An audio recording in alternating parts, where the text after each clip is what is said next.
ang pagsunod nato sa atong Ginoong Hesukristo dili gayud pasabot nga layo kita sa mga kasakit ug mga problema. Maayong adlaw kanatong tanan mga igsoon ko ni Kristo. Ako si Reverendo Jory Laparan, usa ka diakono dinhi sa Archdiocese of Cebu. Magdungan kita niining pagpamalandong sa pulong sa Dios. Ang atong ebanghelyo karong adlaw naghagit kanato sa maisugong pagsunod kang Kristo, taliwala sa makalisdanan ug mga kasakit. Si Jesus miingon sa iyang mga tinun-an, "Sultihan ko kamo, maghila kamo ug magminatay, apan malipay ang kalibutan. Maguol kamo, apan mamahimong kalipay ang inyong kaguol."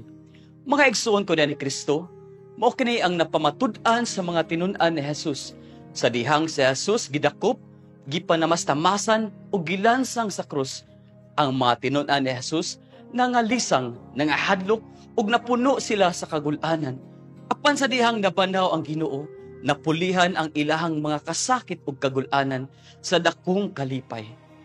Mga igsuon ko ni Kristo, si Jesus karong adlaw naghatag kanato og bag-ong panan-aw sa kinabuhi. No glory without grief. There is no crown without a cross, and there is no pain without gain. If there is no crucifixion, then there is no resurrection.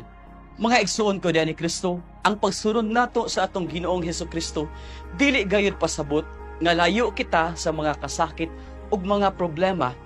Gani iya kitang gipasabot nga ang atong mga kasakit aduna gayoy kapaingnan o meaning o kining kasakit magdala kinig dakong kaayuhan dinhi kanato. Og si Jesus usab nagtudlo kanato ang atong mga kasakit o mga problema lumalabay ra, unya ang mapuli nga kalipay magpabilin hangtod sa kahangturan.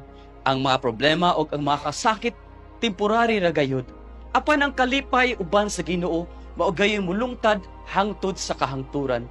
Og sa katapusan hinaot pa nga malig-on unta kita diya sa gugma sa Dios, taliwala sa atong mga kasakit nga gipang-agian ug magpabilin kita kaniya sa kanunay sa atong kinabuhi.